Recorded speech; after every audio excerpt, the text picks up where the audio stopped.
হেই friends, good morning. আজ সকালবেলা ঘুম থেকে উঠে দেখি অনেক কাজ বাকি আছে, তো সেগুলোই নিয়ে বসে গেছিলাম।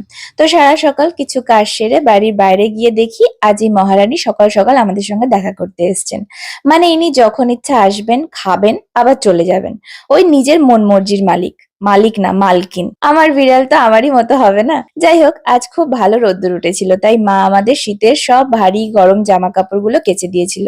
তো সেটা নিয়েই আমি ছাদে চলে গেলাম সব ভালো করে মেলে দেওয়ার জন্য। দেন শান্তিনিকেতন থেকে ঘুরে আসার পর লাগেজটা গোছানোই হয়নি, তো সেটাও নিচে নেবে এসে ভালো করে গুছিয়ে রাখলাম। দেন স্নান সেরে লাঞ্চ করে আবার ছাদ থেকে সব শুকিয়ে যাওয়া জামা কাপড়গুলো নামিয়ে নিয়ে এলাম।